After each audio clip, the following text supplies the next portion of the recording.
Praise lord. Today's word of God is friend or enemy. ఈరోజు దేవుని యొక్క వాక్యం స్నేహితుడు అండ్ శత్రువు అంటే మనకున్న ఎనిమీస్ ఉన్న డిఫరెన్స్ ఏంటి, అది ఏ విధంగా మనం తెలుసుకోగలం మన జీవితంలో అన్నదానికి ఈ వాక్యం అండి అర్థం చెప్తుందండి. మనం చూసుకుంటే ప్రాబ్స్ చాప్టర్ 27:6లో wounds from a friend can be trusted అంటే మన ఫ్రెండ్ నుంచి వచ్చే వూండ్స్ దెబ్బలు మనం నమ్మచ్చంటండి, కానీ but not kisses from the enemy అని రాయబడింది. అంటే ఎవరైతే మనకు ముద్దు పెడుతున్నారో వాళ్ళ యొక్క ప్రేమని మనం నమ్మకూడదు. అది ఏ విధంగా మనం తెలుసుకోవచ్చు అని అంటండి. ఒక మంచి ఫ్రెండ్ ఎవరంటండి, మనం ఏది చేసినా కరెక్ట్ అని చెప్పడం కాదండి. ఒకవేళ వాళ్ళు తప్పుదారిలో వెళ్తున్నారనుకోండి, వాళ్ళని మనం క్రిటిసైజ్ చేయాలి, రెబ్యూక్ చేయాలి, వాళ్ళ తప్పు చేయకుండా మనం చూసుకోవాలి.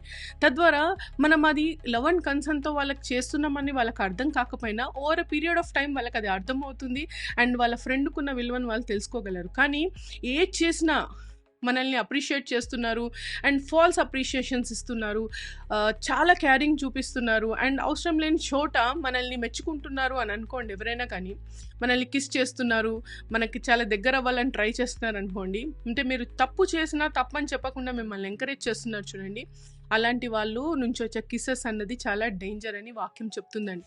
కాబట్టి మనం ఎలాంటి ఫ్రెండ్స్ని కలిగి ఉన్నాం ఈరోజు మనం అర్థం చేసుకోవాలండి.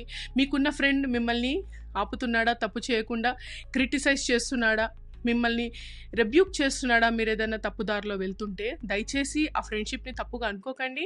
వాళ్ళ ఉద్దేశం ఏంటి అంటే మీ అందు వాళ్ళకున్న ప్రేమను బట్టి, కన్సర్న్ని బట్టి మీరు ఎక్కడ తప్పిపోకూడదు, ఎటువంటి స్థితిలో మీరు పడిపోకూడదు, మీరు తప్పుడు త్రోవలో వెళ్ళొద్దు అని వాళ్ళు మిమ్మల్ని కాషన్ చేస్తున్నారండి. తద్వారా వాళ్ళ నుంచి వచ్చే ఒక దెబ్బ మీకు ఆ టైంకి ఆ మాట మీకు చాలా హార్ష్గా అనిపించినా మీకే అర్థమవుతుందండి వాళ్ళు మీ మంచి కోరుకునే వ్యక్తులని. కానీ మీరు తప్పు చేస్తున్నా మిమ్మల్ని మెచ్చుకుంటున్నారు అనుకోండి ఎవరైనా, దయచేసి వాళ్ళతో జాగ్రత్తగా ఉండండి, వాళ్ళు మీ ఎనిమీస్. ఈ యొక్క చిన్న వాక్యం మిమ్మల్ని ఆశీర్వదించి నమ్ముతూ షాలోమ్. God bless you.